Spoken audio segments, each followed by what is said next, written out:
Welcome to the Lynn Miller Room. In this edition of the Eagle Sports Coaches Show, we're going to talk track and field to begin the show this hour.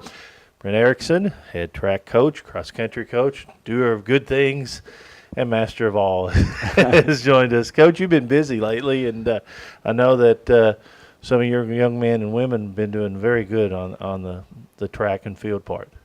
Well, we've had 2 meets since I last saw you last, I think. We've been to North Carolina State and had a big invitational over there. And then this past weekend we are at the University of, Miami of Ohio. So got a couple different types of events for us. North Carolina State, we ran kids in their main events, and Miami of Ohio was kind of a middle point of the season for us, and we did some different things there, but both things were pretty productive. I know that when you see the results on MSUEagles.com, the fact that the key word a lot of times has been personal bests, and I know these young men and women work very hard, and they're showing the fruits of their labor because they're putting up their best time. And it's fun to see. It's fun to see them rewarded for their hard work. It really is. And part of that's getting them into good races. Part of them, just them working hard and seeing the good things happen. How far are you from last year to this year? 9 and 8? We are. In fact, a couple of the coaches actually came up to me at the Miami invite and said, "Coach, really impressed with where your group is this year. 2 years ago, you guys were taking dead last in almost everything over here." And so that was, part of that's nice to hear. And, but we have so far to go.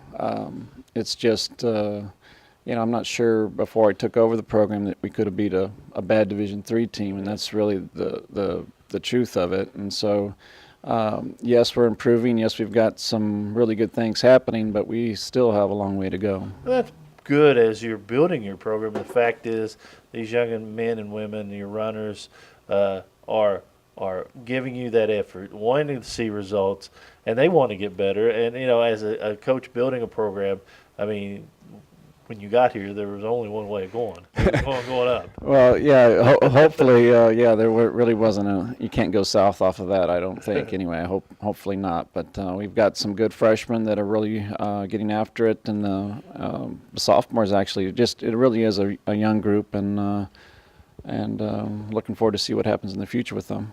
As a coach and a staff, when you're trying to build a program, it seems like last year's schedule was okay. This year's schedule a little tougher. As you get better athletes in here and the young men and women go from freshmen to seniors, do you try to toughen it up on them a little bit? Well, I think we're certainly getting there, and some of them are going to start qualifying for some of those bigger races and bigger meets that you want them to be in. And I think part of that is once you have those full classes, you're going to be able to take more of those kids to those kind of meets too. We have the University of Tennessee this weekend, and the Sea Ray Relays is a huge meet. You got teams from Wisconsin, Connecticut.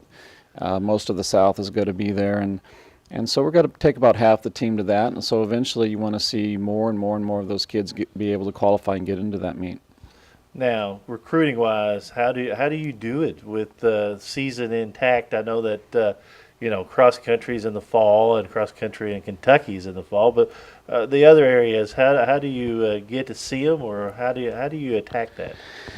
Well, a lot of it is in the cross country. We get to see a few of their meets, certainly state meets and all those kind of things. And you're looking at a lot of results. I mean, we're trying to approach this from a national basis, and so we're obviously not going to get there, especially with our recruiting budget where it is. And so we need to look at results and write kids and see who's interested, who's not, and start paring it down that way. But it really is a continual process. I'm really excited about the women's team. We already have 8 coming in. Looks like we're going to get a 9th here. Looks like we'll be signing probably our first foreign athlete. And, so that squad's really going to get helped out next year. It's going to be a lot deeper with the freshmen that we already have. That squad's looking really good for next year. And the success you're having, the results that you've seen the last couple of years has to help you too, because we know kids get on the computer and we know they get on the internet and they can see what Morehead State did from day one that you're here in day now, and the fact that your success probably gets the eye on Morehead State a little more. That definitely helps. They like to see what your teams are doing, where they're placing, where are they going, what meets do you go to. All those kind of things also factor in. You talk about facilities, and all those things are always factors. Let's talk. Let's go back and talk individuals. You had a young lady that set a team best in the 5K, and tell us a little bit about her.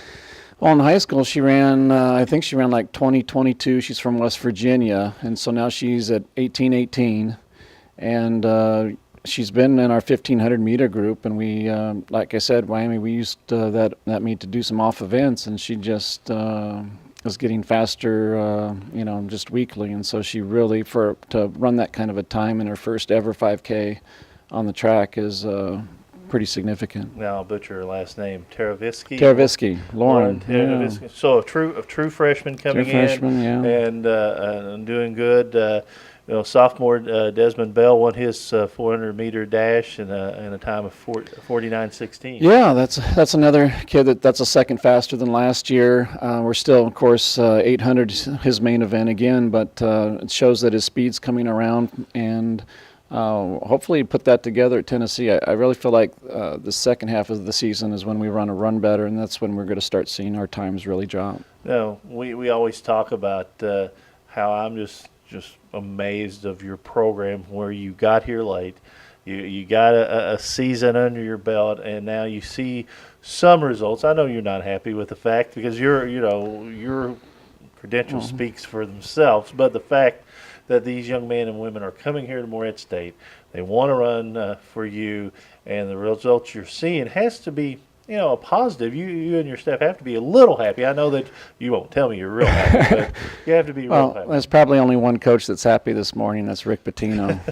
It's but yeah, coaches aren't ever satisfied, I guess, and that's we don't want our athletes to be satisfied. 18 for her is great, but now we want to be under 18. We want to keep hitting those barriers, and so we are happy, but we do have such a long way to go. It can get daunting at times when you think about that instead of thinking about the improvements you made. It's nice to come in here and have you remind me that we have come a long way instead of how far we still have to go. And it's a good sign that you see more kids interested. You're bringing more kids in, like you said, 8 coming in the fall. The fact that been times where I don't know if we could get 8 to look at us in a whole year, but the fact that they are interested, if someone is interested, because walk-ons are a big part of everything. If they would want to, do they drop you an email? Most of them do. We're really interested on the distance side of things. We're really a distance program. We'll augment with some of our sprinters and that come out, but eventually, once we have the 4 classes, we really will be just a distance program. And right now, we do have some sprinters, and even this past weekend, you have those guys that are running faster than they've ever run. So it's again another positive and a highlight for the program, but it's still, again, a long way to go. We just need to get to a point where you have the 4 full classes, and allows you to be what you're set up to be, and what we're set up to be here is a distance program. You mentioned Knoxville on Saturday. What comes after that? Then we've got then we're at Kentucky, so that's going to be nice meet, close meet. First meet for them. They've got a brand new facility they're opening up, and so I'm not sure exactly who's going to be in there and what the standards are quite yet. It's just a different format at this point. We're going to have to figure that out a little bit, and then after that, we've got I think we've got Bellarmine, Endor, and Drake. We're hoping for 1 or 2 kids to be able to get into Drake and use that kind of as a springboard for a regional qualifying or something, and then after that, conference. So it's really coming down to the wire here a little bit. How big is for you and your staff and the kids to get some kids into that Drake relay? Because, we talked about this before. People may not know that is one of the best, if not the best, meets that you can get in. Well, it goes back to recruiting. It's important for the kids to know that if you run this fast, that you'll have that opportunity to do that. And secondly, it's if for the kids that are here, if you work this hard and you can get in, then we'll do everything we can to take you. People don't realize just the history of the Drake relay. I mean, we go out because Drake's in the PFL, but when you redo your football field, but you redo the track, and then the football field, and it's something amazing. Jesse Owens ran in the Drake relay. I mean, there are a lot of history there. Yeah, it really is incredible, and I have been probably about 8 to 10 times or so, and it is really a special place. And there'll be 18,000 fans in the seat all 3 days, and it's a spectacle. Sometimes basketball coaches talk about training towards the tournament. You're getting ready to come up to the OVC tournament. How different is that? Because, as a track person, you have to run to stay in shape, but you don't want them tired at the end of the season. How does that mix? Well, for us, it's you look at volume and intensity and their event and kind of what are you doing whole kind of stuff. And so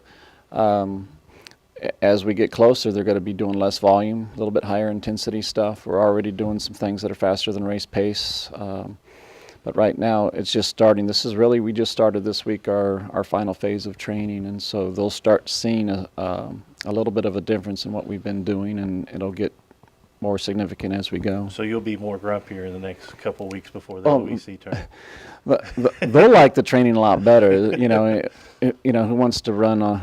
They've got a high volume and things that they always enjoy the end of the season. But you can't tell them they're doing good right now. Right? You have to push them. You have to keep on pushing them. That's the way the coaches do it. Well, Coach, good luck Thank at you very Knoxville on this weekend, and then good luck the rest of the way. We've seen some great strides in the track and field program and the cross country program. You should feel proud. You and your staff work very hard, and we appreciate you. Thank you very much. Brent Ericksen, track and field coach here at Morehead State University. We'll come back with more from the Lynn Miller Room. This is the Eagle Sports Coaches Show.